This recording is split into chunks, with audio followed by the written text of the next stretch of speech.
क्योंकि बहुत सारे लोग आज के दिन को नहीं देख पाए। बहुत सारे लोग इस दुनिया से चले गए। उनके जीवन में बहुत सारी उम्मीदें थी, बहुत सारी आशाएं थी, बहुत सारे विचार थे, लेकिन उनका कोई भी विचार, उनकी कोई भी उम्मीदें, कोई भी आशाएं पूरी नहीं हो पाई और वो चले गए इस दुनिया से। उनको मालूम भी नहीं था कि हम कल नहीं रहेंगे। हालेलुया।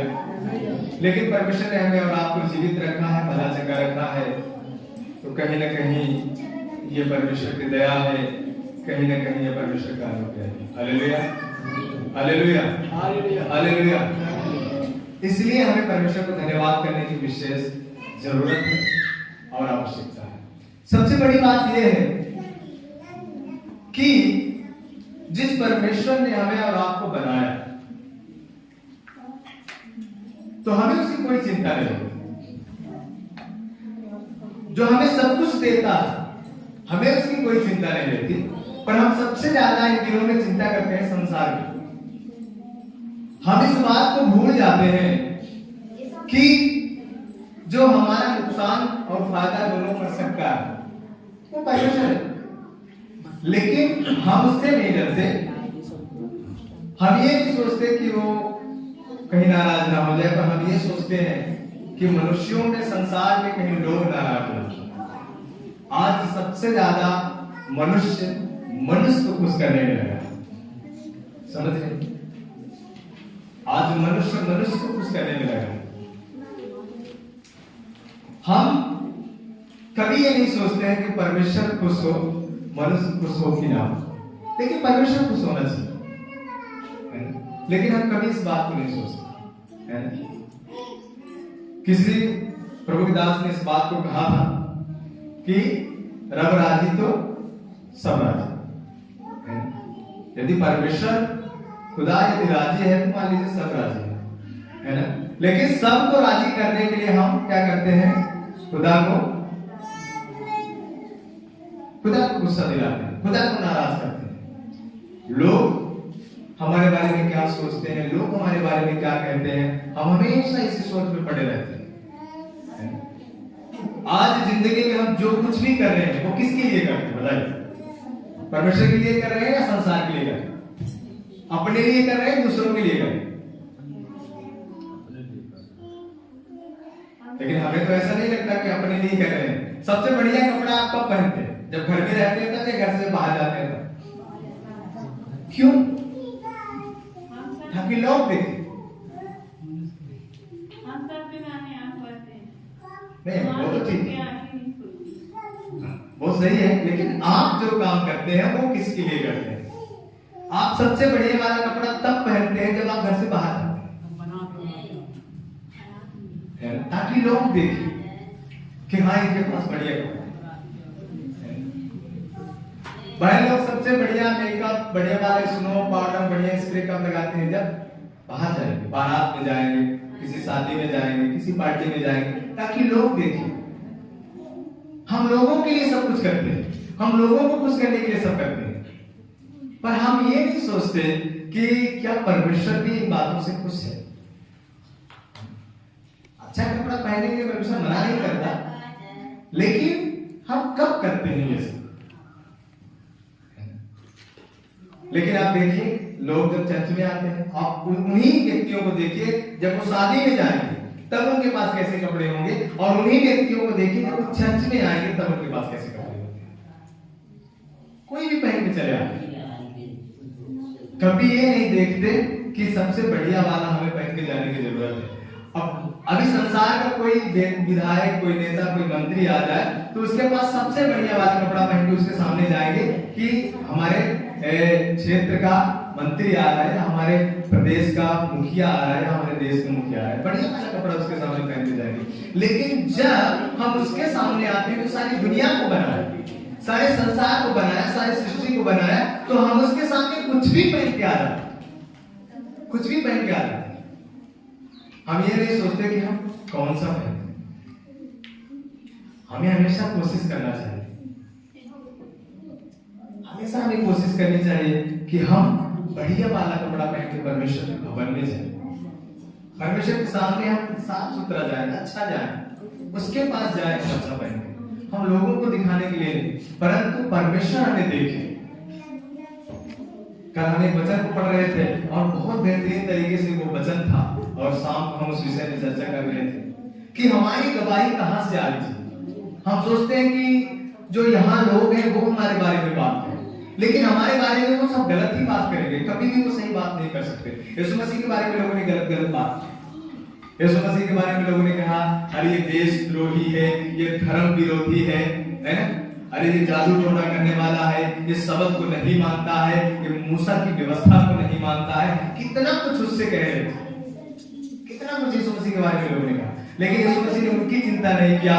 लेकिन यीशु मसीह के बारे में परमेश्वर पिता कहते हैं, जब प्रभु यीशु मसीह जिस दिन परमेश्वर की धार्मिकता को पूरा किए, उस दिन आकाश से आकाशवाणी हुई, ये मेरा प्रिय पुत्र है और मैं इससे प्रसन्न हूं। हालेलुया। क्या परमेश्वर हमसे और आपसे प्रसन्न है? हम दुनिया को प्रसन्न करते करते हम उस परमेश्वर को अप्रसन्न करते हैं, उस परमेश्वर को नाराज करते हैं। बताइए, दुनिया प्रसन्न हो जाएगी तो आपको क्या मिल जाएगा? दुनिया तो तब साथ छोड़ती है जब आपको सबसे ज्यादा लोगों के साथ की जरूरत होती है, तभी लोग साथ छोड़ते हैं।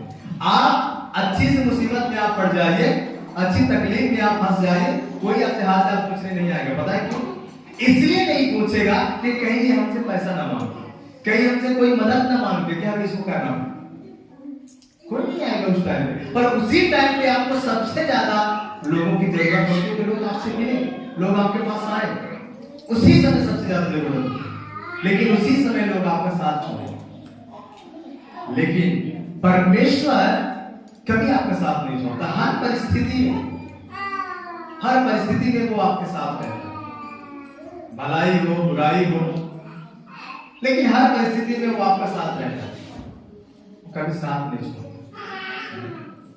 जिंदगी में बहुत सारे उतार चढ़ाव हैं, लेकिन हमें उन्हीं में फंसे रहने की कोई आवश्यकता नहीं है, कोई जरूरत नहीं है। हमें परमेश्वर में बने रहने की आवश्यकता है ना?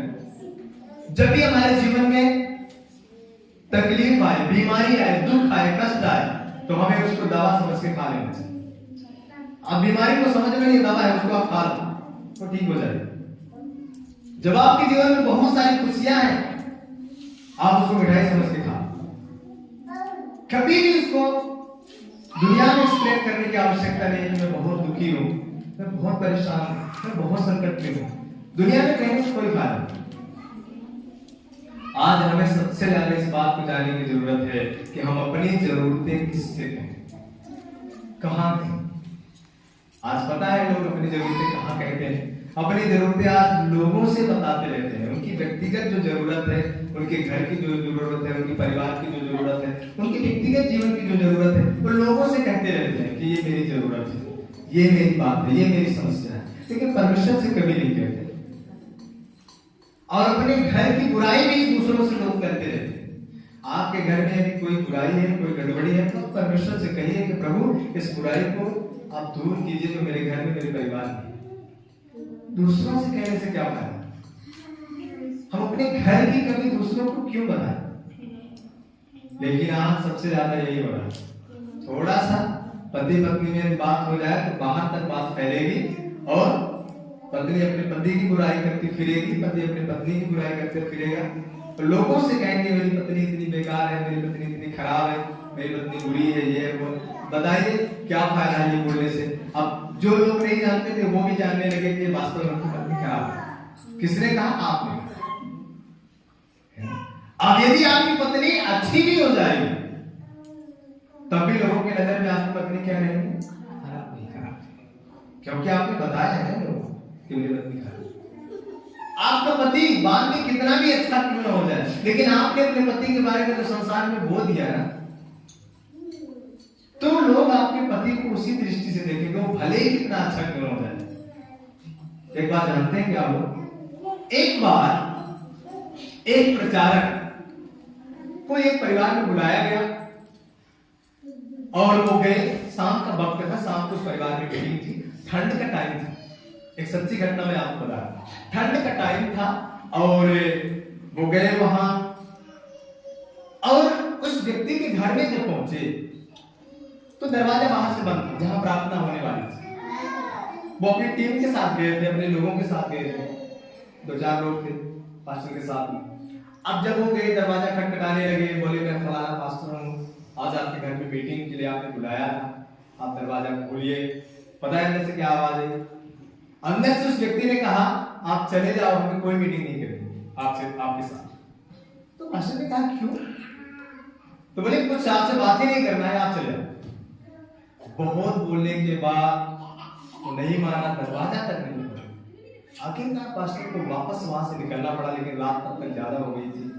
बगल में एक पड़ोसी, एक विश्वासी था वहीं पर, उसने जाना कि पास्टर आए हैं, वो अपने घर ले गया, बोला पास्टर आज की मीटिंग आप यहाँ करो, और उसने सारा हाल बताया। इस पास्टर के बारे में एक दूसरा पास्टर उस व्यक्ति से इस पास्टर की ऐसी बुराई किया जो वास्तव में इस पास्टर के अंदर जो बातें थी ही नहीं, उन बातों के बारे में जाकर के उससे कहा वो पास्टर बहुत बुरा है, वो पास्टर गलत है, वो ऐसा है, वो ऐसा है, बहुत कुछ उस पास्टर के बारे में बोल दिया। और उस व्यक्ति के दिमाग में उस पास्टर की जो छवि थी वो गंदी हो गई, और वो अपनी गंदी नजर से पास्टर को क्या करने लगा, देखने लगा। और पास्टर उसके घर गया और उसने दरवाजा को देखा।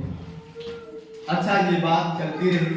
एक दिन वो व्यक्ति, जो व्यक्ति पास्टर के बारे में बुराई किया था, वो व्यक्ति और 4-6 लोग कहीं जा रहे थे, वो पैदल ही जा रहे थे। रास्ते में एक मुर्गे की दुकान थी, वहां से पास्टर ने अपने एक भाई को कहा एक मुर्गा यहां से लो। उन्होंने एक मुर्गा लिया।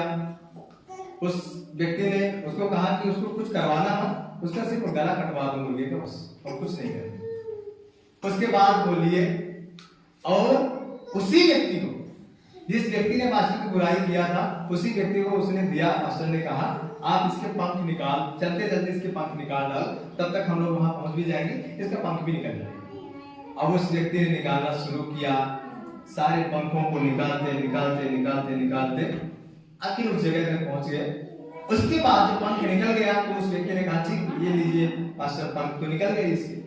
तो पास्टर ने कहा अब आप एक काम करो, आपने इसके जितने भी पंख निकाले हैं, अब आप एक एक करके सारे पंखों को इकट्ठा करें। वो व्यक्ति परेशान हो, वो बोला आप कैसी बात करते हैं, इनके पंख पता नहीं कहां कहां उड़ के गए, अब मैं कैसे इन पंखों को इकट्ठा कर सकता हूं? बोले क्यों नहीं हो सकता? बोले नहीं हो सकता। बोले आपने वही तो किया है मेरे बारे में, आपने मेरे विषय में जो भी बुराई किया वो पता नहीं कहां कहां उड़ के गई। क्या कभी आप जो कलंक आपने मेरे जीवन में लगाया है, क्या कभी आप उसको मिटा सकते हैं? तो व्यक्ति रोने लगा और उसने कहा मुझसे बहुत बड़ी भूल हो गई, मुझसे बहुत बड़ी गलती हो गई, मुझे ऐसा नहीं करना। परमेश्वर के प्रिय लोगों, मैं आपसे कहना चाहता हूं, कभी भी किसी के बारे में आप ऐसी कोई बात ना करें जिसकी वजह से उसके चरित्र पर दाग हो। हमेशा इस बात को ध्यान रखें, कभी भी ऐसी कोई बात ना करें किसी व्यक्ति के बारे में जिसकी वजह से उस व्यक्ति के चरित्र पर दाग लग जाए। आप कभी भी अपने आप को माफ नहीं कर सकते हो, और कभी भी आप उस दाग को चाह कर भी आप मिटा नहीं सकते हो, कभी नहीं मिटा सकते। इसलिए कभी भी किसी के बारे में कभी कोई बुराई किसी से ना करें। यदि आपको लगता है कि कोई व्यक्ति गलत है, कोई व्यक्ति बेकार है, तो आप यदि कर सकते हैं तो उसके लिए आप प्रार्थना करो। आप खुदा के सामने जाओ और खुदा से कहो कि प्रभु ये भाई ये बहन गलत कर रहे हैं, और मैं जानता हूं कि आप इनसे प्रेम करते हैं और मैं भी इनसे प्रेम करता हूं। मैं नहीं चाहता कि ये बातें लोगों के सामने शेयर की जाए, लोग इस बात को जाने प्रभु, लेकिन उसके पहले मैं ये चाहता हूं प्रभु कि आप इस बात को जाने और उस भाई को, उस बहन को वहां से आप निकाल दीजिए। ये आपको कहने की आवश्यकता है, ये आपको कहने की जरूरत है। लेकिन आज के समय में लोग बुराई करते फिरते रहेंगे। बेटा बाप की बुराई करेगा, बाप बेटा की बुराई करेगा, सास बहू की बुराई करेगी, बहू सास की बुराई करेगी। सोचने वाली बात है।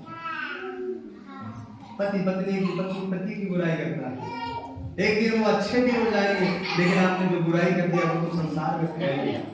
आप कभी भी उसको आप इकट्ठा नहीं कर सकते। आप कभी दोबारा उनसे जाके ये नहीं कह सकते कि मैंने जो कल बात कही थी वो बात ठीक नहीं है, अभी तो अच्छी हो गई है, आप उस बात को भूल जाओ। कभी नहीं भूल सकते, कभी नहीं भूल सकते। मैं आपको यकीन दिलाना चाहता हूँ, जो व्यक्ति 10 साल पहले चोर था और आज वो भले ही कितना ईमानदार क्यों ना हो गया हो, लेकिन जब आप उसको देखेंगे तो सबसे पहले 10 साल पुरानी वाली बात याद आएगी, बाद में अभी वाली बात उसको याद आएगी। सही बात है गलत? सबसे पहले आपके दिमाग में आएगा कि ये चोर था, लेकिन बाद में आपके दिमाग में आएगा अब ये अच्छा, अब ये ईमानदार। लेकिन सबसे पहले आपके दिमाग में क्या आएगा? ये चोर था, है ना?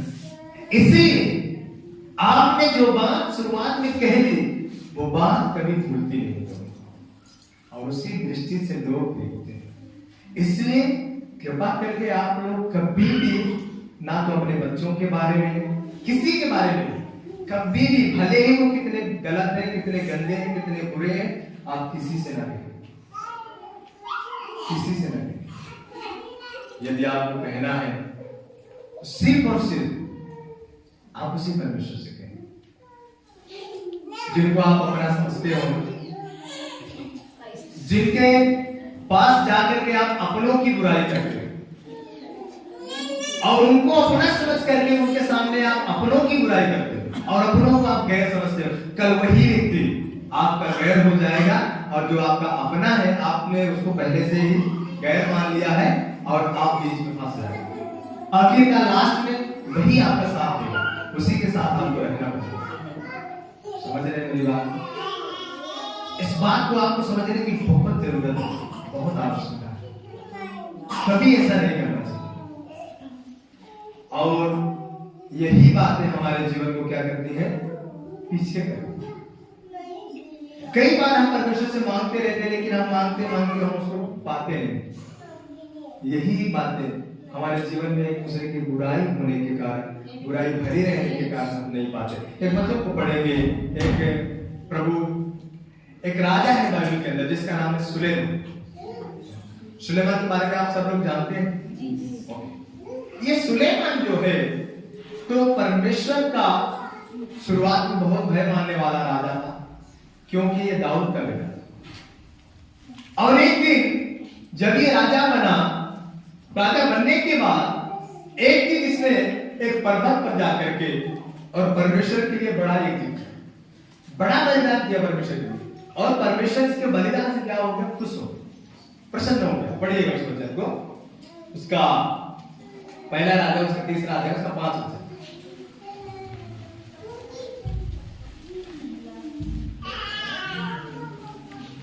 गिबोन में यहोवा ने रात को स्वप्न के द्वारा सुलेमान को दर्शन देकर कहा। गिबोन एक जगह है, एक पर्वत है, एक पहाड़ है, जहां पर परमेश्वर के लिए ये बलिदान करने के लिए गया।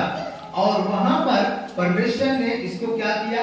दर्शन देकर के और कहा, जो कुछ तू चाहे, जो कुछ तू चाहे कि मैं तुझे दूं, वह मांग। सुलेमान ने कहा। बस थोड़ा रुकिए। ये परमेश्वर को इतना ज्यादा प्रसन्न कर दिया कि परमेश्वर ने इससे कहा कि जो कुछ तू चाहे कि मैं तुझे दूं, वो क्या कर? मांग, और तुम मुझसे मांग। जो कुछ तू चाहे कि मैं तुझे दूं और तुम मुझसे क्या कर? मांग। आज हमें बताइए, क्या परमेश्वर हमारे और आपके बारे में कभी ऐसी बात बोल सकते हैं कि जो कुछ तुम्हें चाहिए वो तुम मुझसे मांगो, मैं तुम्हें दूं?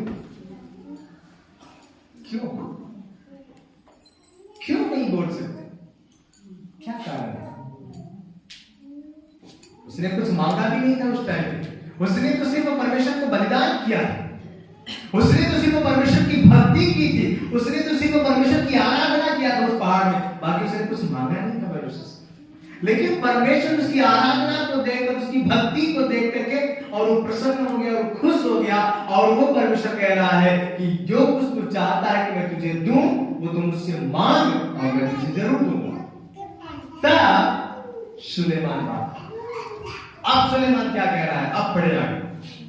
तब सुलेमान ने कहा, हाँ तू अपने दास हाँ मेरे पिता दाऊद पर हाँ बड़ी करुणा करता रहे। बड़ी करुणा करता, मतलब अब इसको आप पढ़ लेंगे कि उसमें बहुत सारी चीज को उसने बताया है, लेकिन अभी थोड़ा आगे से पढ़े, 7 वचन से पढ़े। और आगे, हाँ हे मेरे परमेश्वर यहोवा, हाँ तूने अपने दास को हाँ मेरे पिता दाऊद के स्थान पर राजा किया है। राजा किया है। परंतु मैं छोटा लड़का सा। हाँ क्या हूँ मैं? तो बस छोटा लड़का सा। क्या सुलेमान छोटा लड़का था जब राजा बना? छोटा है नौजवान, लेकिन उसके मन में जो परमेश्वर के प्रति भाव था, जो परमेश्वर के प्रति प्रेम था, उस बात को आप देखिए। वो परमेश्वर के सामने क्या बयां कर रहा है, क्या बात कर रहा है? मैं तो छोटा लड़का सा। छोटा लड़का बोलने का क्या मकसद था उसका? छोटा लड़का बोलने का मकसद ये था कि छोटा जो बच्चा होता है उसको कुछ भी समझ नहीं, उसको कोई समझदारी नहीं होती। वो भला करे बुरा करे उसके लिए सब ठीक है। इसलिए सुलेमान ने कहा मैं तो सिर्फ छोटा सा। आगे, जो भीतर बाहर आना जाना नहीं जानता। हाँ भीतर बाहर आना जाना भी नहीं जानता, इतना छोटा हूं। भीतर राजा है, देखिए बड़े ध्यान से बात को सुनिएगा। राजा है, हम थोड़ी सी यदि पढ़ाई कर ले, हमारे पास थोड़ा सा ज्ञान हो जाए, थोड़ा बुद्धि हो जाए, तो हमारा काला क्या हो जाता है? खड़ा हो जाता है। और हम दूसरों को नीचा दिखाने लगते हैं, अरे तुम क्या हो, तुमने क्या किया है ना? हम तो इतने बड़े हैं, हमारे पास ये है वो है, मतलब हमारे अंदर वो घमंड जैसी बातें आना शुरू हो जाएंगी। लेकिन ये राजा है, लेकिन परमेश्वर के सामने क्या कह रहा है? हम तो छोटा लड़का है, हम भीतर बाहर आना जाना भी नहीं जानते। हाँ फिर तेरा दास तेरे चुने हुए प्रजा की बहुत से लोगों के मध्य में है, जिनकी गिनती बहुतायत के मारे, जिनकी गिनती बहुतायत की है और वो गिनी नहीं जा सकती है, उनके मध्य में तूने मुझे रखा है। तो अपने दास को अपने प्रजा का न्याय करने के लिए समझने की ऐसी शक्ति दी कि मैं भले बुरे को परख सकूं। हाँ समझने की शक्ति दे। क्या मांग रहा है? समझने की शक्ति दे कि मैं भलाई को और बुराई को क्या कर सकूं? परख सकूं, भलाई और बुराई में अंतर स्पष्ट कर सकूं। और ये परमेश्वर से जो वरदान मांगा और परमेश्वर ने इसको वरदान दिया भी। आगे बढ़िए। क्योंकि कौन ऐसा है कि तेरी इतनी बड़ी प्रजा का न्याय कर सके? आमीन, हालेलुया। क्योंकि कौन ऐसा है कि जो तेरी इतनी बड़ी प्रजा का क्या कर सके? न्याय कर सके। ये प्रार्थना उसकी थी। एक बड़ा राजा था सुलेमान, लेकिन परमेश्वर से कह रहा है प्रभु कौन ऐसा है कि ये तेरी प्रजा का न्याय कर सके जो तूने दिया। ये उसकी प्रार्थना थी, बाकी उसने कुछ भी नहीं मांगा। उसने सिर्फ परमेश्वर से बुद्धि मांगा। सिर्फ हम एक ही बात को परमेश्वर से कह सके, प्रभु जिस परिवार में आपने मुझे रखा है, आपने जो भी जिम्मेदारी मुझे दिया है परिवार में, प्रभु जी उस परिवार की जिम्मेदारी को सही तरीके से निभाने के लिए, सही तरीके से काम करने के लिए प्रभु मुझे ज्ञान दे, मुझे बुद्धि दे, ताकि मैं परिवार के तमाम लोगों को सही तरीके से लेकर के चल सकूं, सही तरीके से लेकर के चल सकूं। आज परिवार में ऐसे भी लोग हैं जो काम तो बहुत ज्यादा करते हैं, बहुत काम करते हैं, लेकिन उनकी आदत खराब होने की वजह से उनका कोई आदत नहीं करता है। काम सबसे ज्यादा करेंगे, सारा काम करेंगे, सारी व्यवस्था करेंगे, लेकिन वो हमेशा कुड़कुड़ाते रहेंगे, हमेशा कुड़कुड़ करते रहेंगे, काम भी करते रहेंगे, बड़बड़ाते भी रहेंगे। इसकी वजह से उनका काम गिना नहीं जाता, इसकी वजह से लोग उनका सम्मान नहीं करते। समझ रहे? मधुमक्खी जो होती है, मधुमक्खी के छत्ते में जो मधु होता है वो बहुत मीठा होता है कि नहीं? मधुमक्खी इतनी मेहनत करती है कि सबके लिए मीठे शहद को बनाती है, लेकिन कितने लोग उसको पसंद करते हैं? बताइए, कोई पसंद करता है मधुमक्खी को? क्यों नहीं पसंद करता? क्योंकि वो डंक मारती है, वो डंक मारती है, इसलिए लोग उसे पसंद नहीं करते। आप कितने भी बढ़िया काम करें, पर आप यदि डंक मारने वाले हैं, कोई भी आपको पसंद नहीं करेगा। घर में आप सब कुछ करिए, सारी व्यवस्था करिए, पर आप यदि डंक मारने वाले हैं, कोई प्रश्न नहीं। इसलिए परमेश्वर के प्रिय लोगों, भाइयों और बहनों, डंक मारना आप बंद कर दीजिए, आप काटना बंद कर दीजिए, आप सबको पसंद है। और यदि आप काटते रहेंगे, डंक मारते रहेंगे, तो किसी को भी पसंद नहीं। ये सुलेमान जो है तो अपनी प्रजा के लिए परमेश्वर से बुद्धि मांग रहा है, और भी कुछ मांग सकता था, ये संपत्ति मांग सकता था, ऐसा आराम मांग सकता था, और ताकत मांग सकता था, और कुछ मांग सकता था, लेकिन इसने और कुछ नहीं मांगा। अभी देखिए परमेश्वर क्या कह रहे हैं आगे। तू अपने दास को अपनी प्रजा का न्याय करने के लिए समझने की ऐसी शक्ति दी। आगे पढ़ो, 10 पढ़ो। इस बात से हाँ? प्रभु प्रसन्न हुआ।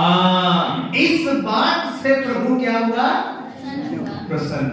किस बात से? जो बात सुलेमान ने कही, उस बात से प्रभु प्रसन्न हुआ। अब आप मुझे बताइए कि जब भी परमेश्वर के सामने जाते हैं, जो भी प्रार्थना परमेश्वर से करते हैं, क्या हमारी प्रार्थनाओं से, हमारी बातों से प्रभु का जवाब ये आता है कि बेटा मैं तुम्हारी बातों से प्रसन्न हूं? क्या प्रभु ऐसा कहता है? हनोक के बारे में परमेश्वर का वचन कहता है, हनोक परमेश्वर के साथ साथ चलने वाला था, परमेश्वर के साथ साथ चला, और उसके ऐसे काम थे कि उसके कामों से परमेश्वर प्रसन्न था। और हनोक को परमेश्वर ने क्या किया? उसका कोई पता नहीं चला। हमारे औलाद के काम क्या परमेश्वर को पसंद है? क्या परमेश्वर हमारे औलाद के बारे में गवाही देता है? दाऊद मर गया जब, तो कई जगह बाइबल में मैंने पाया, लिखा था कि परमेश्वर उसके मरने के बाद भी दाऊद के बारे में कहता था, मेरा दास दाऊद, उसका नाम लेता था। क्यों? क्योंकि वो परमेश्वर के साथ ऐसे चला था, इसलिए परमेश्वर उसका नाम लेता। क्या हमारे औलाद के बारे में परमेश्वर ऐसी गवाही दे सकता है? हमारे काम कैसे, हमें जानने की आवश्यकता है। इस सुलेमान जो प्रार्थना किया, परमेश्वर इसकी प्रार्थना से प्रसन्न हो गया। आगे क्या कहता है, बोलिए, पढ़े। कि सुलेमान ने ऐसा वरदान मांगा है। हाँ, इस बात से प्रभु प्रसन्न हुआ कि सुलेमान ने ऐसा वरदान मांगा है। हाँ। तब परमेश्वर ने उससे कहा, तब परमेश्वर ने सुलेमान से कहा, इसलिए कि तूने यह वरदान मांगा, इसलिए कि तूने ये वरदान मांगा है, और ना तो दीर्घायु मांगा। ये नहीं कहा कि प्रभु मुझे लंबी आयु दे कि मैं ना मरूं जल्दी, और ना तो धन मांगा है, और ना अपने शत्रुओं का नाश मांगा, ना ही अपने बैरियों का नाश मांगा है। आज तो किसी को परमेश्वर दर्शन दे तो सबसे पहले लोग कहेंगे, प्रभु कि फलाना आदमी है, मुझे बहुत परेशान करता है, सबसे पहले इसको टपका दे। सबसे पहले क्या कर, इसको टपका दे प्रभु, तो हम थोड़ा सा फ्री हो जाएंगे। लेकिन सुलेमान के बहुत सारे शत्रु थे, लेकिन उसने नहीं मांगा, ना संपत्ति मांगी, ना दीर्घायु मांगी, ना शत्रुओं का नाश मांगा। परमेश्वर प्रसन्न हुआ इसकी प्रार्थना से, क्योंकि ये सब चीजें इन्होंने नहीं मांगा, लेकिन उसने क्या मांगा? आगे बढ़े। परंतु समझने के विवेक का वरदान मांगा। हाँ, परंतु समझने के लिए विवेक का वरदान मांगा है, बुद्धि मांगा है। हाँ, इसलिए सुन, मैं तेरे वचन के अनुसार करता हूँ, तुझे बुद्धि से भरा मन देता हूँ। हाँ, क्या देता हूँ? तुझे बुद्धि और विवेक से भरा हुआ मन देता। Hallelujah, hallelujah. क्यों परमेश्वर ने ऐसा कहा, तुझे बुद्धि और विवेक से भरा हुआ मन देता? क्योंकि बाइबल इस बात का गवाह है कि परमेश्वर का वचन कहता है कि मन सबसे ज्यादा धोखा देता है, सबसे ज्यादा मन ही धोखा देता है, सबसे ज्यादा मन चंचल होता है, मन में सबसे ज्यादा असाध्य रोग लगा, जिसकी कोई साधना नहीं है। इसलिए परमेश्वर ने कहा, बुद्धि से भरा हुआ मन देंगे जब तुम्हें, तो तुम्हारा मन विचलित नहीं, है ना? बुद्धि और विवेक से भरा हुआ मन परमेश्वर ने किसको दिया? सुलेमान को दिया। और इतना ही नहीं, आगे बढ़े, यहाँ तक कि तेरे समान ना तो तुझसे पहले कभी कोई हुआ, तेरे समान तुझसे पहले ना तो कभी कोई हुआ, और ना बाद में कोई कभी होगा, और ना बाद में कोई कभी होगा। और आगे फिर जो तूने नहीं मांगा, फिर जो तूने नहीं मांगा। परमेश्वर से सुलेमान ने क्या मांगा? बुद्धि मांगा और बाकी चीजों को नहीं मांगा। अब परमेश्वर उसको तो दिया, वो बुद्धि से विवेक से भरा हुआ मन दिया। अब परमेश्वर कह रहा है बुद्धिमान के बारे में, वो कह रहा है कि तेरे समान ना तो कोई था और न कभी होगा। लेकिन अब परमेश्वर कह रहा है कि फिर तूने जो नहीं मांगा, अर्थात धन और महिमा, अर्थात धन और महिमा, ये तूने नहीं मांगा। हाँ, वो भी मैं तुझे यहाँ तक देता हूँ, वो भी मैं तुझे यहाँ तक देता हूँ कि तेरे जीवन भर कोई राजा तेरे तुल्य ना होगा। हाँ, हालेलुया, ताली बजा के परमेश्वर को धन्यवाद। तेरे जीवन भर कोई राजा तेरे तुल्य नहीं होगा। उसने क्या मांगा था? ये नहीं। क्यों परमेश्वर ने ये सब दिया? क्योंकि उसके जीवन से परमेश्वर प्रसन्न हो गया। Hallelujah, hallelujah. इसीलिए बाइबल स्पष्ट रूप से कहती है कि परमेश्वर के राज्य और धर्म की खोज करो तो बाकी सब वस्तुएं तुम्हें क्या होंगी? हम परमेश्वर के राज्य और धर्म की खोज नहीं कर पाते। हम सिर्फ उसी की खोज में लगे रहते हैं कि पैसा किधर मिलेगा, ये चीजें किधर मिलेगी। हम उसी को खोज में लगे रहते हैं, लेकिन हम उसको पा तो जाते हैं, लेकिन हम उसका आनंद नहीं ले पाते। हम उसका आनंद नहीं ले पाते। हमें वो प्राप्त तो होता है, लेकिन हम उसका आनंद कभी नहीं ले पाते। लेकिन जब परमेश्वर देता है तो उसके साथ वो आनंद भी देता है। परमेश्वर का वचन कहता है कि जो धन परमेश्वर की ओर से मिलता है, जो संपत्ति परमेश्वर की ओर से मिलती है, उसमें दुख शामिल नहीं रहता, उसमें विपत्ति शामिल नहीं रहती। उस संपत्ति के साथ, उस दुख, उस पैसे के साथ, उस रुपए के साथ क्या नहीं शामिल रहता? दुख शामिल नहीं रहता, जो परमेश्वर देता है। लेकिन जो संसार की तरफ से मिलता है उसमें ये सब चीजें शामिल रहती है। इसलिए हमें तो वही चाहिए जो परमेश्वर देता है, बाकी नहीं चाहिए। इसलिए जो नहीं मांगा ये भी परमेश्वर ने इसे दिया।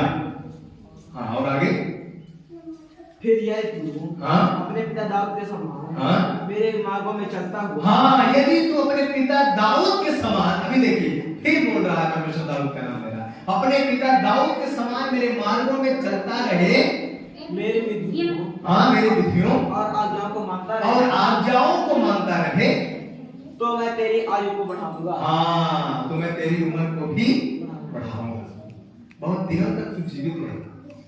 Hallelujah, hallelujah. परमेश्वर इसने सुलेमान को इतना ज्यादा बुद्धिमान कर दिया, और इसने बुद्धि मांगा, संपत्ति नहीं मांगा, और अपना आयु बढ़ने के लिए नहीं मांगा, शत्रुओं का नाश नहीं मांगा। जो चीजें इसने नहीं मांगा, परमेश्वर ने वो तमाम चीजों को इसको दिया। ये कैसे धनवान बना पता है? बाइबल इस बात का गवाह है कि इतना बुद्धिमान राजा हो गया कि अन्य राजा, अन्य देश के राजा इसके पास क्या करने आते थे? काउंसलिंग के लिए आते, सलाह लेने के लिए आते थे। और जब इसके पास आते थे वो, तो अपने राज्य में जो कुछ भी उनके राज्य में बहुमूल्य चीजें हुआ करती थी, वो सब भेंट करने के लिए आते। समझ रहे हैं? जो भी उनके राज्य में बहुमूल्य चीजें रहती थी, इसके पास भेंट करने के लिए लाते थे और इसको देते थे और इसके साथ बैठते थे और ये उनको सलाह देते। ऐसा करते करते करते करते बहुत देर। इसलिए जब कभी भी आप परमेश्वर के सामने जाएं तो आप क्या ना करें, आप बाकी चीजों को मत मांगे, आप उसे सिर्फ बुद्धि मांगे, सिर्फ आप उसे ज्ञान मांगे। और ये जो काला किताब है ना, इस किताब को आप यदि लिए रहेंगे और यदि इस किताब की बात को आप मानते रहेंगे, गारंटी है कभी परमेश्वर आपको किसी भी आपकी जरूरत की जो चीजें हैं उससे कभी आपको दूर नहीं रखेगा। इसमें इतनी ताकत, इस काला किताब में इतनी ताकत। ये किताब जरूर काला है, लेकिन लोगों के जीवन को ये पूरा सफेद कर देता है। एक भी कालापन नहीं रहता लोगों के जीवन में, इतनी ताकत इसके अंदर। सुलेमान के पास एक बार दो स्त्री लोग मिली, उनको हाल ही में बच्चा हुआ था, और बच्चा उसके नीचे दब के मर गया, उसको पता नहीं चला।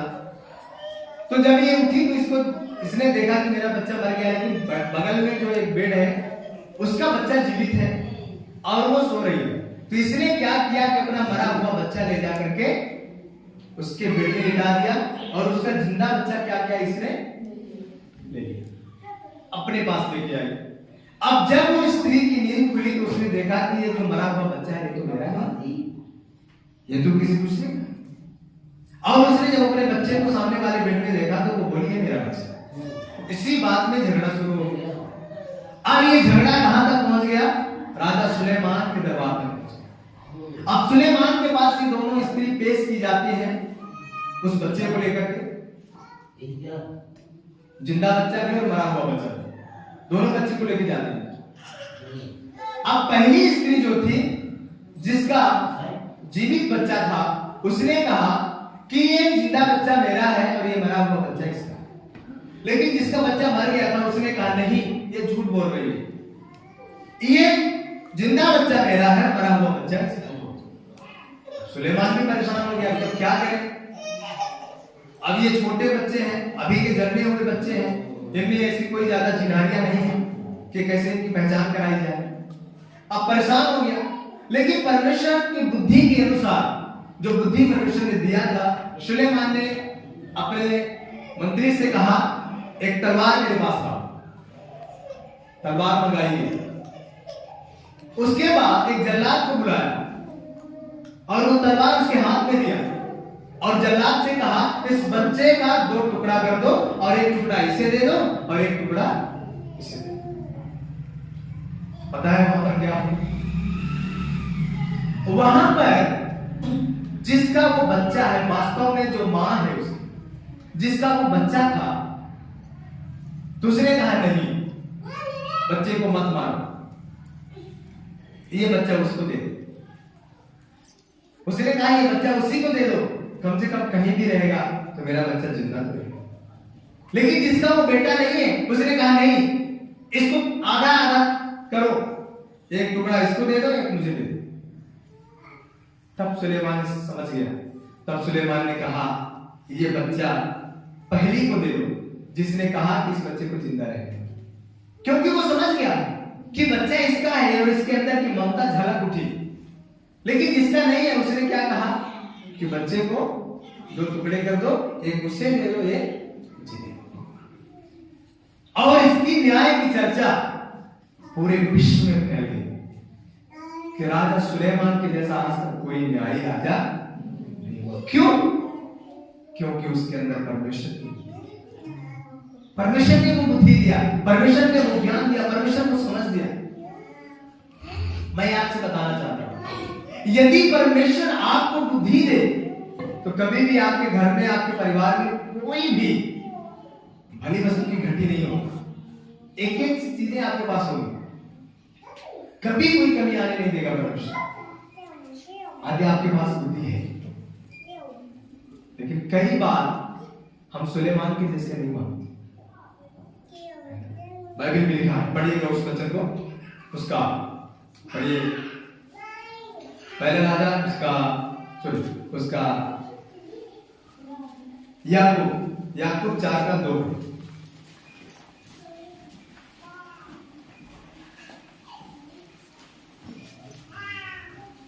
हमारे अंदर बहुत सारी लालसाएं रहती हैं, लेकिन हम उसको प्राप्त नहीं कर पाते।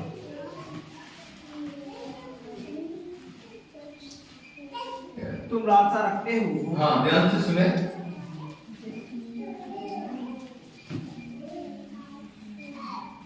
सुने, ध्यान से सुने, सब लोग बोलते रहते हैं, सुनते नहीं। तुम लालसा रखते हो, तुम लालसा रखते हो और तुम्हें नहीं मिलता, और तुम्हें नहीं मिलता, इसलिए तुम हत्या करते हो। हाँ, ध्यान से सुने, यहाँ पर वचन कहता है तुम लालसा रखते हो और तुम्हें नहीं मिलता। हाँ, तुम हत्या करते हो। हाँ, तुम दाह करते हो। हाँ, और कुछ प्राप्त नहीं कर पाते। बस प्रभु कहता है कि तुम लालसा रखते हो पर तुम्हें नहीं मिलता। क्यों नहीं मिलता? क्योंकि वचन कहता है कि सबसे पहली बात लिखा, तुम हत्या करते हो, फिर दाह करते हो और कुछ प्राप्त नहीं कर सकते। फिर आगे तुम झगड़ते और लड़ते रहते हो। हाँ तुम ही हाँ इसलिए नहीं मिलता हाँ कि मांगते नहीं। बस अब यहाँ पर परमेश्वर का वचन कहता है तुम हत्या करते हो। अब कई लोगों को तो ये लगेगा कि मैं हत्या तो करता नहीं, है ना। कई लोगों को तो ये लगेगा कि मैं हत्या तो करता नहीं, है ना। लेकिन बाइबल कहती है कि जो कोई अपने भाई को क्या कहे, जो कोई अपने भाई को अरे मूर्ख कहे वो हत्यारा है। समझ रहे? जो कोई अपने भाई से बैर रखे वो हत्यारा है। जो मूर्ख कहे वो सभा में दंड के योग्य है। अपने भाई से बैर रखना ही हत्या के बराबर है। और हत्यारे व्यक्ति को कभी भी परमेश्वर आशीष नहीं देगा। और काफी लोगों के लिए ये बात बहुत मुश्किल है। काफी लोग इस बात को समझ ही नहीं पाएंगे। यदि आपने अपने भाई से बैर रखा तो वो हत्या के बराबर है। भाई से बैर करना हत्या के बराबर है। भले ही आपने किसी की हत्या नहीं की, लेकिन परमेश्वर का वचन कहता है कि भाई से बैर करना हत्या के बराबर है। शास्त्र इस बात का गवाह है कि यदि आप बड़ा यज्ञ कर रहे हैं, आप कोई धर्म का काम कर रहे हैं, आप कोई बहुत बड़ा पुण्य का काम कर रहे हैं, और यदि आपका भाई आपसे नाराज है, तो सबसे पहले आप उस भेंट को, उस पुण्य के काम को बंद करो, अपने भाई के पास जाओ, उस भाई को आप मिलाओ, उस भाई से विनती करो, उस भाई को उस यज्ञ में लाओ, और फिर उसके बाद आप भेंट चढ़ाओ, तभी आपकी भेंट ग्रहण होगी। नहीं तो आप कितना बड़ा भी आप यज्ञ का काम करो, पुण्य का काम करो, वो ग्रहण के योग्य नहीं। ये बात परमेश्वर का वचन कहता है, ये मैं नहीं कहता, ये वचन है। लेकिन यही बातें आज लोगों के जीवन में बहुत समस्या का कारण है, इसीलिए लोग आशीष नहीं पाते। वचन कहता है तुम लालसा रखते हो और तुम्हें मिलता नहीं, क्योंकि ये काम तुम्हारे जीवन में तुम हत्या और दाह करते हो और कुछ प्राप्त नहीं कर सकते। तुम झगड़ते हो, लड़ते हो, तुम्हें इसलिए नहीं मिलता कि तुम मांगते हो। ये सारी चीजें जीवन में रहती है। और तुम मांगते हो और पाते नहीं। पहला दूसरा वचन कहता है कि तुम्हें इसलिए नहीं मिलता कि तुम मांगते नहीं, लेकिन अब तीसरा वचन कहता है कि तुम मांगते हो और पाते नहीं। क्यों नहीं पाते? आगे इसलिए कि बुरी इच्छा से मांगती हो। हाँ, इसलिए कि बुरी इच्छा से मांगते हो। बुरी इच्छा से मांगते हो। क्यों? काफी लोगों की ये मनसा होती है, हमारे बगल वाले के पास तो एक बढ़िया वाली गाड़ी आ गई, अब हमारे पास भी वैसी होनी चाहिए। तो हम क्यों मांगते हैं? उसको दिखाने के लिए कि देखो तुम्हारे पास है, तुम्हारे पास अपाची है, मेरे पास भी है। हम दिखाने के लिए मांगते हैं। जरूरत पूरी करना एक अलग चीज है और ख्वाहिशें पूरी करना एक अलग चीज है। सपोज दैट आप समझ लीजिए कि आपको खाने के लिए जरूरत किसकी है? चावल की। ठीक, अब चावल में कई वैरायटी आती है। 25 रुपए किलो भी चावल मिलता है, 40 रुपए किलो भी मिलता है, 100 रुपए किलो भी चावल मिलता है। और यहां तक मैंने यहां तक सुना है कि 1000 रुपए किलो भी चावल मिलता है।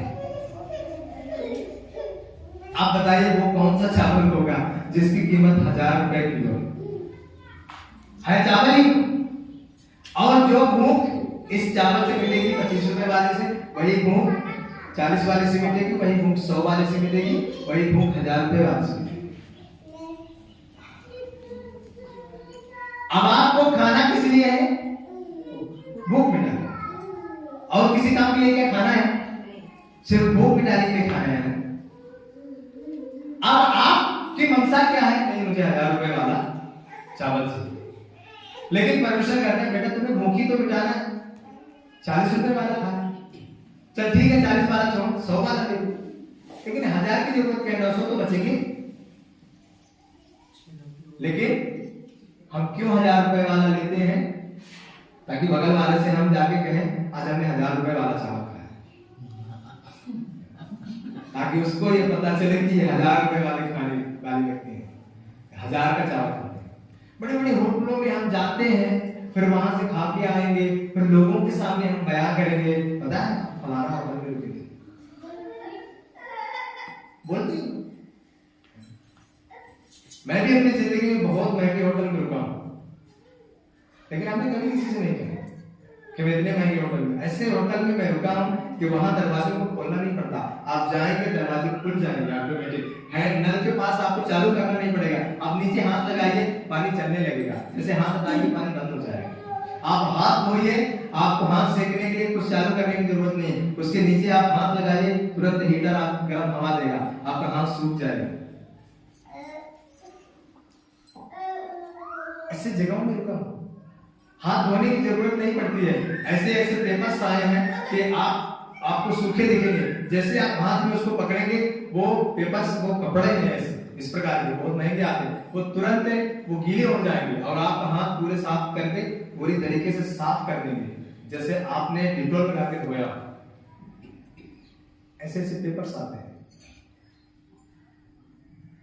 क्या जरूरत है किसी से कहने के लिए कि मैं ऐसे करके आया, वैसे करके आया? आप धन्यवाद दो परमेश्वर का, धन्यवाद प्रभु आप ऐसी जगह में लाए कि जिसके बारे में हम सपने में भी नहीं सोचे थे, लेकिन आज दूसरों को दिखाने के लिए लोग घमंड की बातें करते रहते हैं। हमारा कॉलर खड़ा होना चाहिए ताकि लोग हमें जाने कि हाँ ये व्यक्ति भी कुछ है।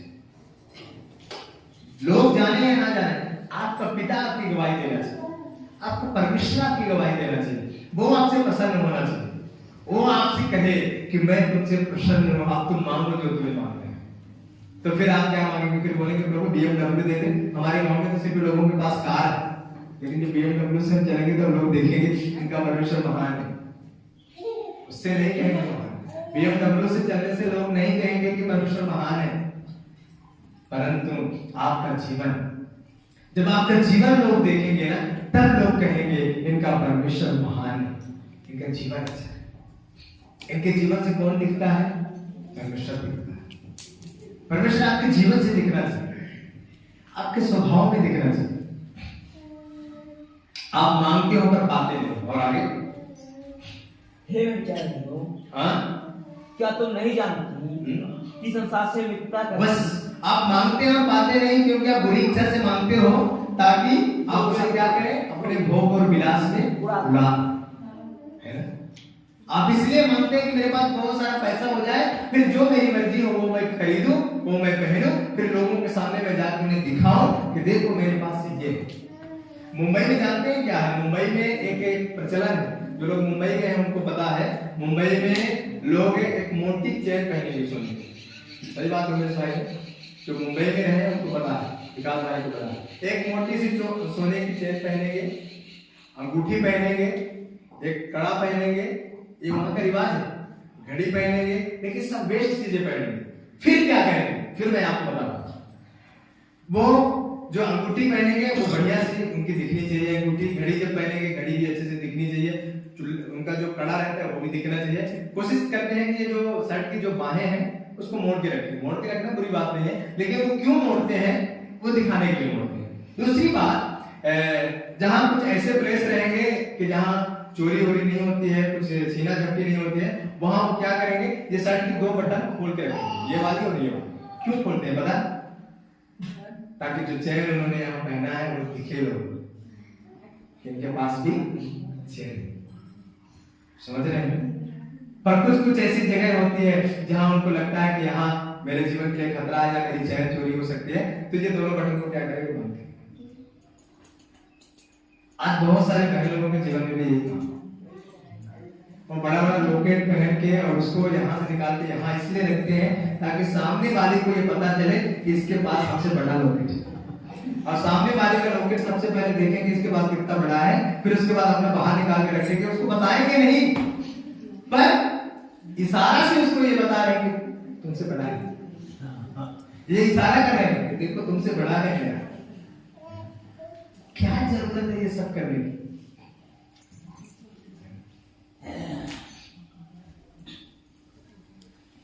एक घटना मैं आपको बताना चाहता हूं। एक बार एक व्यक्ति और परमेश्वर का एक स्वर्गदूत आया और उस व्यक्ति के साथ चलने लगे। तो चलते चलते रास्ते में दोनों आपस में बातें कर रहे थे। बातें करते करते रास्ते में जाते जाते सामने एक सोने की अंगूठी पड़ी थी, और ये जो व्यक्ति था ये तुरंत उस अंगूठी को उठा के चुपके से जेब में डाल दिया। तो स्वर्गदूत ने पूछा, भाई तुमने क्या डाल दिया जेब में? तो इसने कहा, नहीं बताऊंगा। बोला बता दे। बोला नहीं बताऊंगा, बताऊंगा तो तू आधा हिस्सा मांगेगा। तो स्वर्गदूत ने कहा, नहीं लेकिन भाई तू बता तो दे क्या तुमने छुपाया क्या है। उसने कहा, प्रॉमिस कर आधा हिस्सा नहीं मांगेगा तभी बताएगा। उसने कहा नहीं मांगेंगे भाई। उसने निकाल के दिखाया, बोला ये सोने की रिंग है, सोने की अंगूठी और ये कीमती है।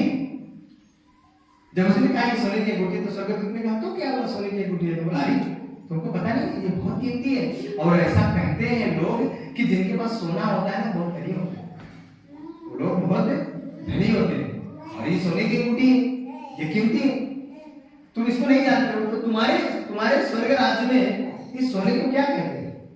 तो बोले हमारे यहाँ भी सोने को सोना ही कहते हैं। तो बोले तो फिर सोने को आप लोग इज्जत नहीं करते? बोले हाँ, ये जो सोना है तो हमारे स्वर्ग में इस सोने को हम लोग डामर कहते हैं। तो बोला हाँ, सोने को डामर कहते हैं? हाँ। बोले वो कैसे? बोला ये हमारे स्वर्ग में जो सड़कें हैं ना, सड़कों के ऊपर सोना लगाया जाता है, तो इसलिए यहाँ सड़कों में डामर लगाया जाता है, हमारे यहाँ सोना लगाया जाता है, इसलिए हम लोग इसको डामर कहते हैं अपने स्वर्ग में। तो वो व्यक्ति बोला अच्छा, इसका मतलब वहां बहुत सोना है। यहाँ कई बार हम ऐसी चीजों को महत्व देते हैं जिनका कोई महत्व नहीं, कोई महत्व नहीं है सोने का, कोई महत्व नहीं है। सोना पहनने से, सोना रखने से एक चिंता बढ़ती है बस। आप सोना पहन के रखिए, आप सोते सोते आप जाग जाएंगे, आपको लगेगा कोई चैन तो नहीं खींच रहा, कोई नहीं खींचेगा, तब भी आपको ये चिंता रहेगी कोई खींच तो नहीं रहा। मैंने देखा है काफी लोगों को कि वो हमेशा चिंता में रहते हैं। बहनें जब लॉकेट पहनती है ना, तो दिन भर में कम से कम 50 बार उनका हाथ लॉकेट में जाता है गले में कि नहीं, कहीं गिर तो नहीं, 50 बार हाथ में। क्यों? क्योंकि है गले में कि गिरी तो नहीं, ये चिंता रहती है। आप मत पहनो ना, जो चीजें आपको अपनी ओर अट्रैक्ट करती हैं, जो अट्रैक्शन पैदा करती है, उन चीजों को मत पहनो। क्यों पहनते हो आप उनको? जो आपको चिंता में डाले, नहीं जरूरत है पहनने की। आप ऐसे रहो कि आपको कोई चिंता न रहे, आप बिंदास आराम से सो जाओ, आराम से आप सो जाओ, ये आप कोशिश करो। लेकिन हम जानबूझ के अपने जीवन को परेशानी में डालते रहते हैं, जानबूझ के समस्या में डालते रहते हैं।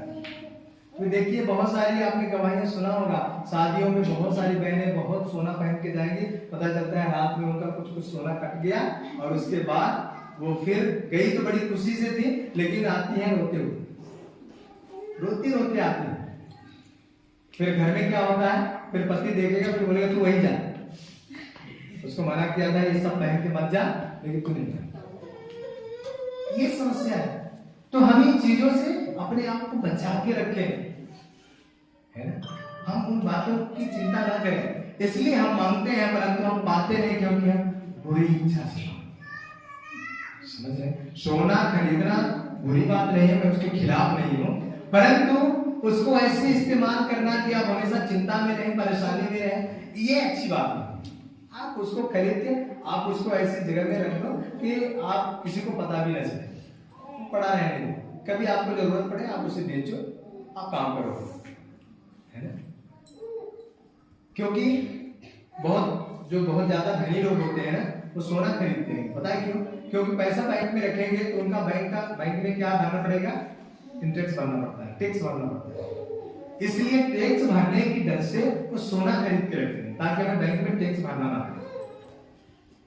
और ये सोना जिस प्रकार बैंक में ब्याज बढ़ती है, उसी प्रकार आप सोना आज खरीद के रख लो, 10 साल बाद उसका रेट आपको दुगना मिलेगा, क्योंकि रोज सोना बढ़ रहा है ना? तो इसलिए लोग सोना खरीदते हैं। सोना खरीदना बुरी बात नहीं, पर उसको ऐसे इस्तेमाल करना बुरी बात है। आगे उसका पहला ही पढ़ना, उसका 5 से 14 पढ़। ओ सॉरी, अभी उसका आप 4 वचन आपने नहीं पढ़ा ना, याकूब का 4 का 4। हे व्यभिचारिणियों, हाँ, हे व्यभिचारिणियों, क्या तुम नहीं जानती, क्या तुम नहीं जानती कि संसार से मित्रता बस करना। सुने, ये व्यभिचारिणियों किसको कहा गया है? एक कलीसिया को कहा गया है, समझ रहे हैं? स्त्री और पुरुष को कोई भी, ये व्यभिचारिणियों कलीसिया को कहा गया है। और ये कौन से व्यभिचार की बात कर रहा है परमेश्वर? इस व्यभिचार की बात कर रहा है कि यीशु मसीह, बाइबल का वचन कहता है कि यीशु मसीह कलीसिया का दूल्हा। समझिए बड़े ध्यान से, यीशु मसीह कलीसिया का दूल्हा है और कलीसिया यीशु मसीह की दूल्हा है। यदि कोई भी व्यक्ति यीशु मसीह को छोड़कर और किसी ईश्वर की उपासना करता है, वो क्या है? व्यभिचारी। समझ रहे हैं? यदि आप यीशु मसीह को छोड़कर और किसी को महत्व देते हैं और किसी को ईश्वर का दर्जा देते हैं, तो आप व्यभिचारी हैं। आप व्यभिचारी हैं।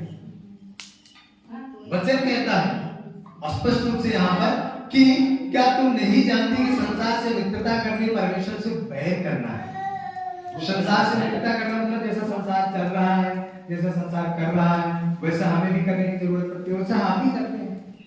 तो इसलिए परमेश्वर उस बात को पसंद नहीं करता। परमेश्वर को ये बात क्या होती है? घृणा लगती है, अच्छी नहीं लगती, इसलिए परमेश्वर उस बात को पसंद नहीं करता। और आगे, अतः जो कोई संसार का मित्र होना चाहता है, अतः जो कोई संसार का मित्र होना चाहता है, वह अपने आप को परमेश्वर का बैरी बनाता है। वो अपने आप को परमेश्वर का बैरी बनाता है। यदि आप चाहते हैं कि संसार का मित्र आप बने, तो आप अपने आप को क्या कर रहे हैं? परमेश्वर का बैरी बना रहे हैं। संसार का मित्र बनेंगे तो मित्र मित्र के जैसे काम करता है। तो संसार में लोग क्या करते हैं? शराब पीते हैं, गांजा पीते हैं, सिगरेट पीते हैं, गुटखा खाते हैं, चरस खाते हैं, अफीम खाते हैं, हीरोइन खाते हैं, भांग पीते हैं, यही तो सब करते हैं। और फिर आपको भी यही सिखाएंगे कि आप भी यही करो। तो संसार से मित्रता करने का मतलब क्या है? संसार के कामों से मित्रता करना। लोगों की बात नहीं लिखी है। संसार से मित्रता करना मतलब संसार के जो काम है उससे आप मित्रता कर रहे हैं, उससे मित्रता करना है। लोगों की बात यहाँ नहीं लिखी है।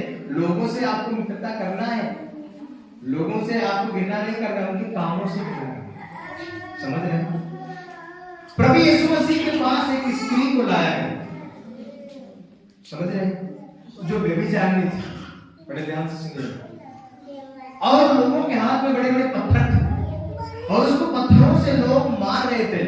और वो बेचारी भागती हुई आई यीशु मसीह के पास, और यीशु मसीह के पास आकर के, और वो लोग यीशु मसीह से पूछते हैं कि तू मुझे बता, ये स्त्री व्यभिचार करते हुए पकड़ी गई। मूसा नबी की व्यवस्था के अनुसार लिखा है कि यदि कोई स्त्री व्यभिचार करते हुए पकड़ी जाए तो पत्थरों से मार दी जाए, पर तू क्या कहता? प्रभु यीशु मसीह ने समझ गया, प्रभु यीशु मसीह की बात समझ में आ गई। ये लोग इसलिए पूछ रहे थे कि यदि यीशु मसीह कहेगा कि नहीं इसको माफ कर दो, तो हम इससे कहेंगे कि ये मूसा की व्यवस्था का उल्लंघन करता है। ध्यान से सुनिएगा। और यदि ये कहता है कि इसे मारो, तो हम इससे कहेंगे फिर तुमने क्यों कहा कि मैं लोगों को बचाने आया? समझ रहे? ये दोष ढूंढने के लिए लोग यीशु मसीह के पास आए थे, लेकिन यीशु मसीह ने कहा ठीक है, तुम्हें जो करना है करो। लेकिन 2 कदम आगे बढ़कर प्रभु यीशु मसीह जमीन पे दिखने लगे। यीशु मसीह ने एक ही बात कहा, सबसे पहला पत्थर वही व्यक्ति मारेगा जिसने अपनी जिंदगी में कभी कोई पाप नहीं किया। अब जो व्यक्ति आगे बढ़ता था वो देखता था, यीशु मसीह उसका नाम लिखते थे, उसके आगे उसका पाप लिखते थे। वो देखता था, है ये तो मेरे बारे में भी जानता, अपना पत्थर वहीं फेंक के वापस चला जाता। फिर दूसरा व्यक्ति जाता था बड़े ताव से, हम मारेंगे। दूसरे व्यक्ति का भी प्रभु नाम लिखते थे, उनका पाप उनके सामने लिखते थे। तब वो दूसरा भी देखता था कि तो मेरे बारे में भी जानता है, वो भी वही पत्थर छोड़ के भाग जाता है। लास्ट टाइम पे सब चले गए। तब प्रभु यीशु मसीह ने इस बात को कहा कि क्या तुम्हें किसी ने दंड नहीं दिया? उसने कहा नहीं। प्रभु ने कहा जा, मैं भी तुझे दंड नहीं देता, परंतु अब से पाप न करना। प्रभु यीशु मसीह ने इस बात को सोचा कि यदि मैं इन्हें कहूं कि तुम मारो मूसा की व्यवस्था के अनुसार, तो फिर मेरी बातें कहाँ रही? मैंने तो कहा कि मैं जीवन देने आया हूं, मैं लोगों को बचाने आया हूं, फिर बचाना कहाँ रहा? लेकिन प्रभु ने बचाया। संसार से मित्रता करना मतलब संसार के कामों से, और उसी काम को परमेश्वर हमारे और आपके जीवन से नष्ट करने के लिए आए। इसलिए यदि हम और आप संसार से मित्रता करते हैं तो परमेश्वर से बैर करते हैं, और बैर यदि किसी से है तो उससे हमें कुछ मिलने वाला नहीं। बताइए, कोई दुश्मन किसी दुश्मन को कुछ देता है? क्या देता है? देगा तो गाली देगा, उसके अलावा कुछ देगा? गाली देगा, मौका मिलेगा तो मारेगा, बाकी उसके अलावा कुछ नहीं देगा।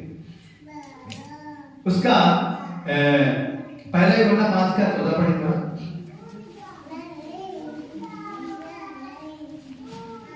और उसके सामने जो हीरा होता है वह यह है कि यदि हम उसकी इच्छा के अनुसार कुछ मांगते हैं तो वह हमारी सुनता, तो वो हमारी सुनता है। हालेलुया। यदि हम उसकी इच्छा के अनुसार कुछ मांगते हैं तब वो हमारी क्या करता है? सुनता है। लेकिन हम हमेशा अपनी इच्छा के अनुसार मांगते हैं। हमें जो अच्छा लगता है वो हम करते हैं, हमें जो अच्छा लगता है वो हम मांगते हैं, हमें जो अच्छा लगता है वो हम खाते हैं, हमें जो अच्छा लगता है वो हम पहनते हैं, हमें जैसा अच्छा लगता है वैसा बाल कटवाते हैं, हमें जैसा अच्छा लगता है वैसा दाढ़ी कटवाते हैं। वो हमारी मर्जी है, वो हमारी मर्जी है। एक बार एक व्यक्ति, एक नौजवान लड़का, उसने अपनी दाढ़ी को रखा, उसने दाढ़ी रखा, पिताजी ने देखा, बोला अच्छा लग रहा है, लेकिन मम्मी ने देखा तो बोला जंगली लग रहा है। पिता बोला अच्छा लग रहा है, मम्मी बोली जंगली लग रहा है। उसके बाद उसने दाढ़ी को क्या किया? निकाल दिया।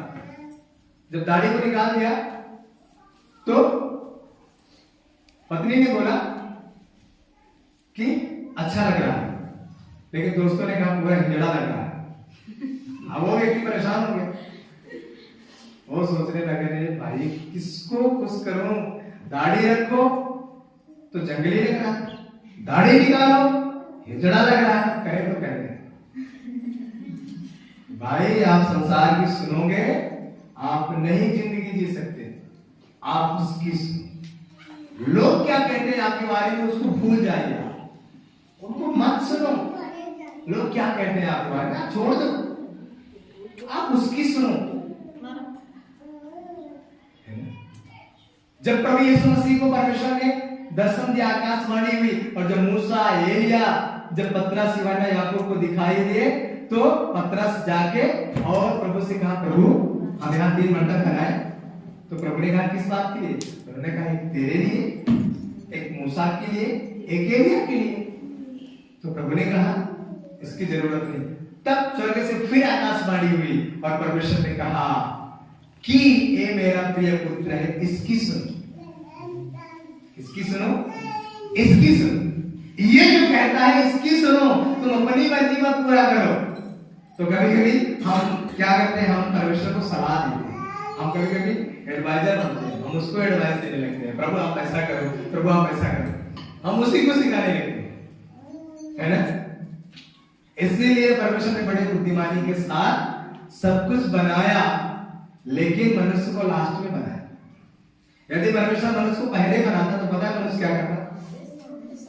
मनुष्य, परमेश्वर जब सूरज बनाता तो मनुष्य कहता नहीं प्रभु सूरज को ऐसे बनाओ, उस पूरब से नहीं पश्चिम से उगे, वो सही रहेगा।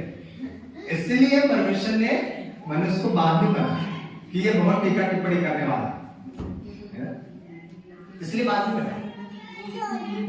यदि परमेश्वर एक सूरज बना रहा था तो मनुष्य कहता नहीं 2 सूरज बना, एक कहीं मान लीजिए गड़बड़ हो जाए तो दूसरा सही रहेगा। इसलिए परमेश्वर बड़ी बुद्धिमानी के साथ मनुष्य बाद में बनाया, बहुत इच्छा के साथ, बहुत इच्छा के साथ बनाया, बहुत खूबसूरत बनाया। लेकिन बाइबल कहती है परमेश्वर ने सब कुछ बनाया और कहा अच्छा है। जब मनुष्य को बनाया कहा बहुत अच्छा है, लेकिन लिखा है बाद में पछताया, और कहा मैंने मनुष्य को बना के बहुत बड़ी गलती। कौन सा ऐसा काम करते हैं कि परमेश्वर पछताता है, और कौन सा हम ऐसा काम करें कि परमेश्वर से खुश हो जाए। एक वचन और पढ़ेंगे, उसके बाद हम प्रार्थना करेंगे। पढ़िए पहला यूहन्ना उसका 3रा अध्याय उसके 21 और 22 वचन। हे प्रियो, यदि हमारा मन हमें दोष ना दे, यदि हमारा मन हमें दोष ना दे, तो हमें परमेश्वर के सामने हियाव होता है। तो हमें परमेश्वर के सामने हियाव होता है। यदि आपका मन आपको दोष ना दे, तो आप हिम्मत के साथ परमेश्वर के सामने जाकर प्रार्थना कर सकते हैं। यदि आपने जिंदगियों में बहुत सारी गलतियों को किए हैं और आपने उनको छोड़ा नहीं है, आज भी आप उनको कर रहे हैं, तो आप हिम्मत के साथ परमेश्वर के सामने जाके नहीं मांग सकते। आप उससे नहीं कह सकते कि प्रभु आप ऐसा करो, क्योंकि आपको बार बार वो पाप याद आएगा और बार बार आपके मन में आएगा, अरे मैंने तो बहुत गलती किया, मैंने तो बड़ा पाप किया, मैंने तो ये किया, मैंने तो वो किया। आप कैसे परमेश्वर के सामने जाए, कैसे परमेश्वर से मांगे? यदि आपका मन आपको दोष न दे, तो परमेश्वर के सामने जाने की आपको हियाव होगा, आपको हिम्मत आएगी और आप परमेश्वर के सामने जाएंगे, हिम्मत के साथ जाएंगे।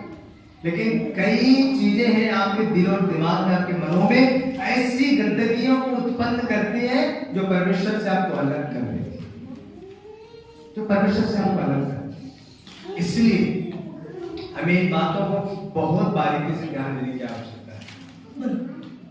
हम सुलेमान के जैसा मांगे। सुलेमान ने मांगा, जो मांगा वो उसको मिला, पर उसने जो नहीं मांगा वो भी उसको मिला। हम कैसे मांगते हैं? हम किस मंशा से मांगते हैं, किस आशा से मांगते हैं, किस उम्मीद से मांगते हैं? मैं नहीं कहता, ये बाइबल कहती है कि जो परमेश्वर के राज्य और धर्म की खोज करते हैं उनको परमेश्वर किसी भी भली वस्तु की घटी होने नहीं देता। लिखा है जवान सेब भूखे रह सकते हैं, लेकिन परमेश्वर के खोजियों को परमेश्वर कभी भी भूखा सोने नहीं देता, कभी भूखा सोने नहीं देता है। आप उस पर भरोसा रखें, आप उससे भरोसे के साथ मांगे, अच्छी जिंदगी जिए, तो परमेश्वर आपको आशीष करेगा। आइए हम खड़े हो जाएं और परमेश्वर से प्रार्थना करें और परमेश्वर से कहें, प्रभु यदि पिछले दिनों में